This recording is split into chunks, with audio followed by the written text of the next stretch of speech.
gone through periods in my life where I've tried to live as if I don't have it. I don't mean not adapt, I mean just like stay on my feet all the time, trying not to take naps or acknowledge the sleepiness. That doesn't really work.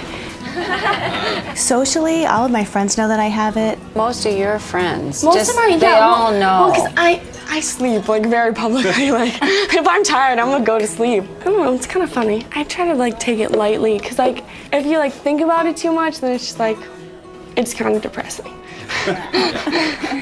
I know that some people tend to use humor as a way to break the ice and let other people know about narcolepsy, but I think just first and foremost being open and direct and really explaining what narcolepsy is, how it's affected your life, and what they can do if they ever see you have any sleep attacks or any episodes of cataplexy. I mean, for me, I was 19 and I told most of my friends, but you're always in situations where you fall asleep. And what I found was even my friends that knew, they were just like, well, I'm not sure what to do. I don't know if I should wake you up or what I should do. I guess it's probably good to educate. When I first was diagnosed, I tried to keep a similar lifestyle. And so I would show up and fall asleep. So they started not inviting me after a while. And it hurt. Or I just feel like if they don't ask, if they don't ask about it, then I don't want to go out of my way to try to explain it. He's very private about his narcolepsy. He has told very few people at school.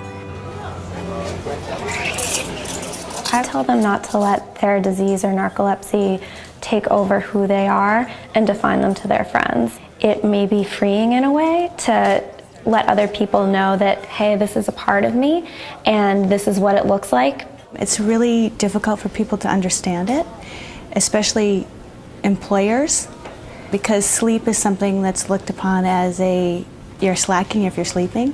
As someone with narcolepsy, there's that stigma of people sleeping all the time or lazy. So I think it's really important for us to disprove that by being better. I totally agree. Like I think narcolepsy has been one of the things that's like motivated me even more to succeed. I got to utilize like every single moment that I have awake, like, you know, to do what I want to do. I found somebody at the school who could help him, and she even went, the guidance counselor, and she even went so far as to take a class on narcolepsy to learn more about it. You have to find those people, though, that are going to help, and you have to advocate for your child and teach them to start to advocate for themselves.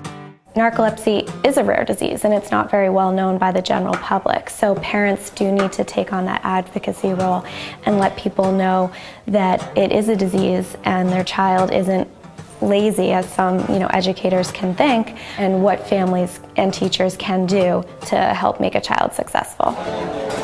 I know that if I ever have like issues or troubles with my teachers concerning narcolepsy, I can always go to my guidance counselor. He's definitely been really helpful. You're kind of a point person. Yeah. Cool. Definitely. It helps me to like be in the front and be like one of the people that's always raising their hands. Because if I like snap out of that, if I snap out of like my in the moment zone, then I'll just like be out.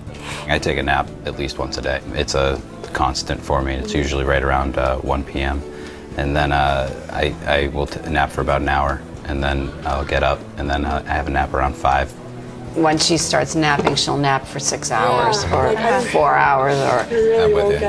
And then she has to go through the sleepiness at the end of the nap. Yeah. So she just was always missing activities because once she starts napping, then I'm trying to wake her up. And I'm grumpy, and I'm like, don't wake me up. I'm like, I want to sleep. And I was that way at your age too, and I didn't know what was going on, but my mother always said, I was like, get away. I'm a pretty easy to get along with person, but wake you up when you're a teenager and you're trying to, no. I tell parents to talk to the school nurse. Having that opportunity to go and take a nap in the nurse's office is really helpful. It may help them feel a little bit more fresh, make them more available for learning. I can tell when I'm going to fall asleep before I get in the car driving. So I either end up calling someone saying, I really can't come, I'm going to have to cancel, or I've tested it at times, which is not a good thing to do, and I'll pull over and I'll take a nap. Sometimes that does or doesn't mean I won't fall asleep again.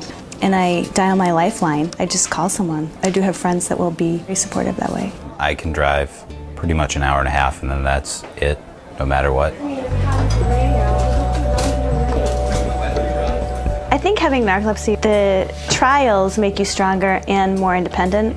That's been the gift for me, people don't even understand how resilient you have to be to try to stay awake at times when you painfully need to sleep. Individuals should know that there are ways to live happy, fulfilling lives. I think the key is training yourself that you're not missing out, you know, that there's something maybe you're gaining from it.